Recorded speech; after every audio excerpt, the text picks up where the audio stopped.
change the way we create, but a technology that also carries serious risks. Risks to privacy, to national security, to public safety, and, of course, to democratic values. The Biden-Harris administration understands that governments have a vital role to play in managing those risks. And we want to make sure that AI becomes a force for good. Our Vice President is here to work with our friend and our ally, the United Kingdom, and all other partners from around the world, to establish a strong international approach to this critical issue. As United States Ambassador to the UK, I've seen how closely our governments collaborate, how our militaries train together, how our intelligence agencies share our most tightly held secrets. And on the biggest challenge facing our world, from climate change to Ukraine to the Middle East, we work together, driven by our commitment to values and to common goals. And artificial intelligence is no different. And I believe the challenge of managing its development will become another area of critical and important cooperation in our special relationship with the United Kingdom. I want to thank Vice President Harris for coming to the UK, and especially for her thoughtful leadership on AI.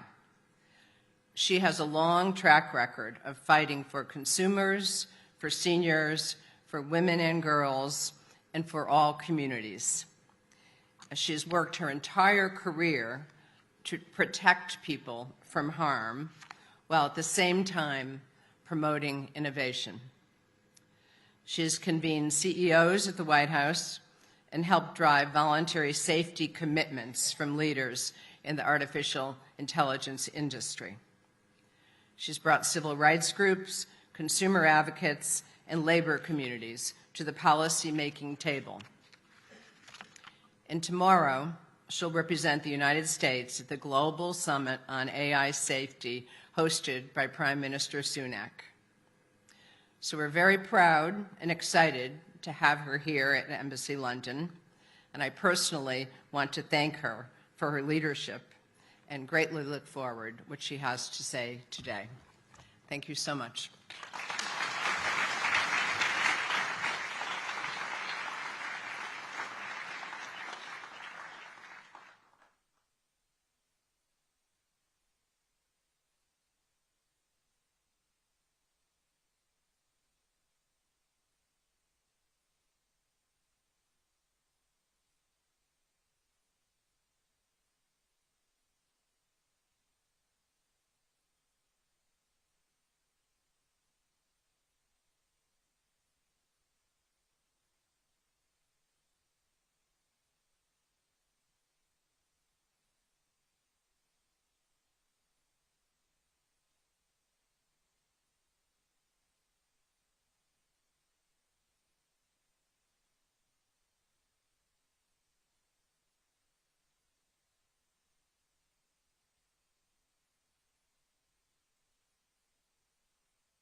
welcome the Vice President of the United States, Kamala Harris.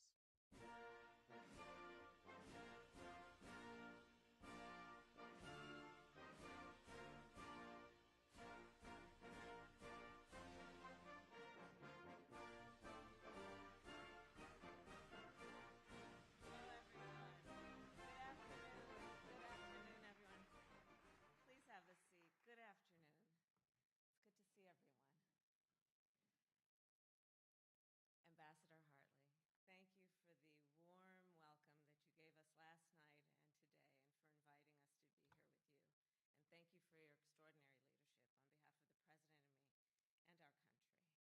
And it is, of course, my honor to be with everyone here at the United States Embassy in London, as well as to be with former Prime Minister Theresa May, and all of the leaders from the private sector, civil society, academia, and our many international partners.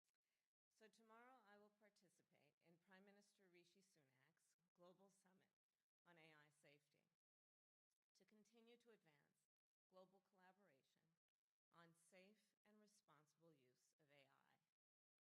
Today I will speak more broadly about the vision and the principles that guide America's work on AI. President Biden and I believe that all leaders, from government, civil society, and the private sector, have a moral, ethical, and societal duty to make sure that AI is adopted and advanced in a way that protects the public from potential harm, and that ensures that everyone is able to enjoy its benefits.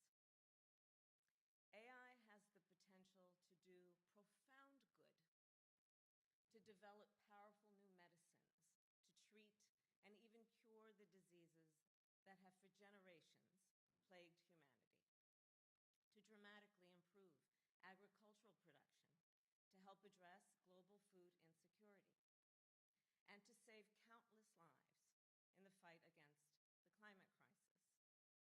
But just as AI has the potential to do profound good, it also has the potential to cause profound harm. From AI-enabled cyber attacks at a scale beyond anything we've seen before, to AI-formulated bioweapons that could endanger the lives of millions of people. These threats are often referred to as the existential threats of AI, because, of course, they could endanger the very existence of humanity. These threats, without question, are profound, and they demand global action. But let us be clear, there are additional threats that also demand our action. Threats that are currently causing harm, and which to many people also feel existential.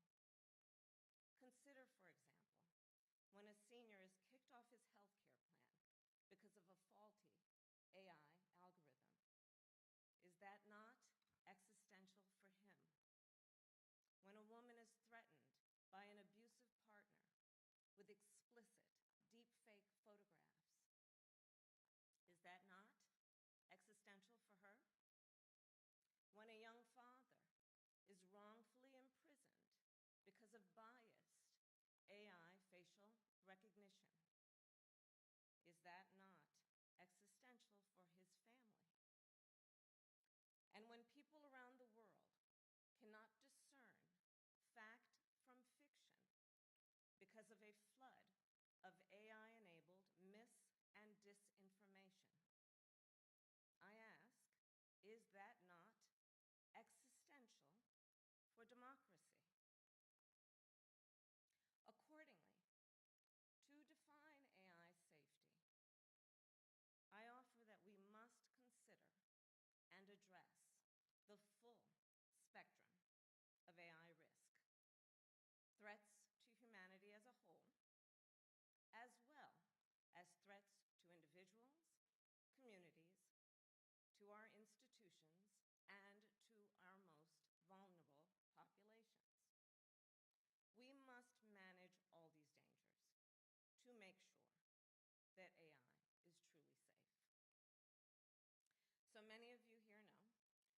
that this was the moment when we had the opportunity to lay the groundwork for the future of AI.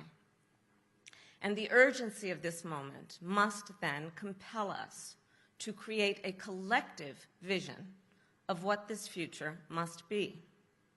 A future where AI is used to advance human rights and human dignity, where privacy is protected and people have equal access to opportunity, where we make our democracies stronger and our world safer. A future where AI is used to advance the public interest. And that is the future President Joe Biden and I are building.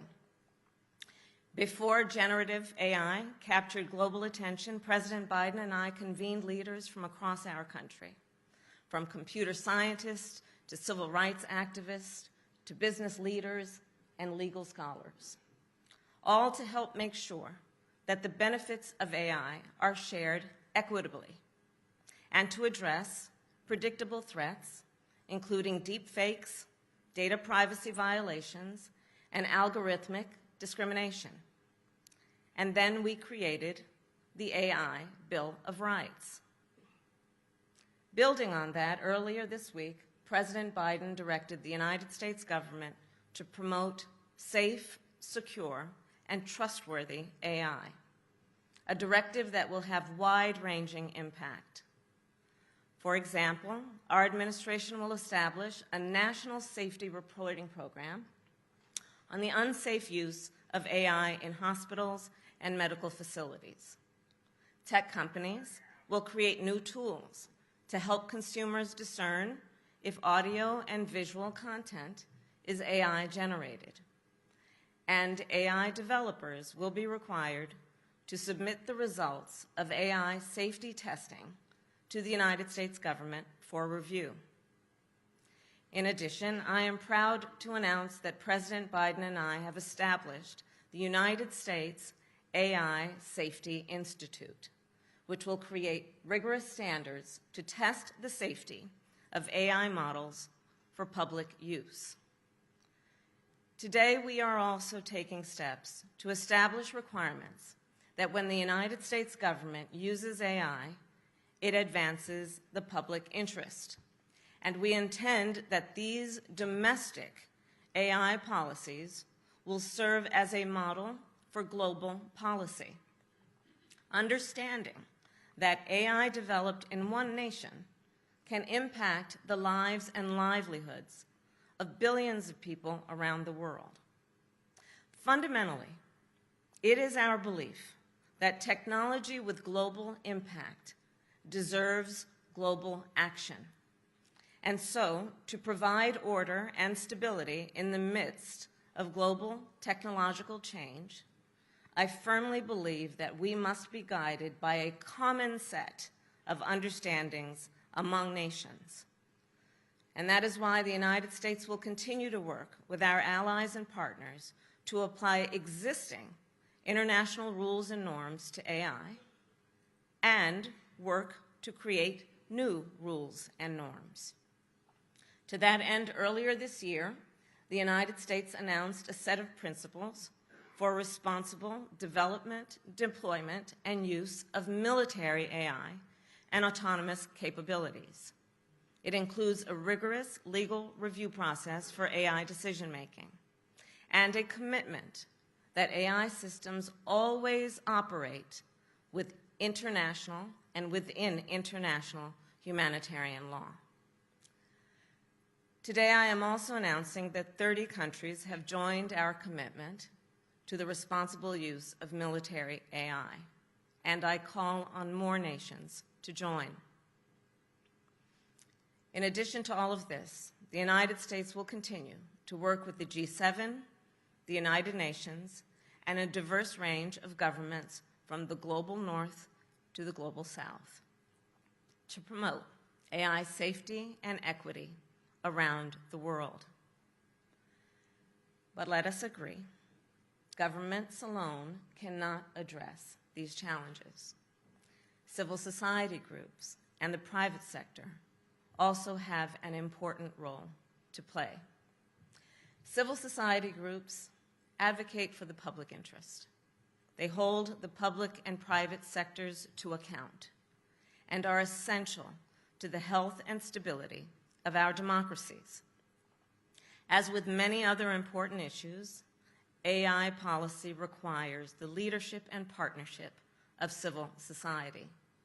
And today, in response to my call, I am proud to announce that 10 top philanthropies have committed to join us to protect workers' rights, advance transparency, prevent discrimination, drive innovation in the public interest, and help build international rules and norms for the responsible use of AI. These organizations have already made an initial commitment of $200 million in furtherance of these principles.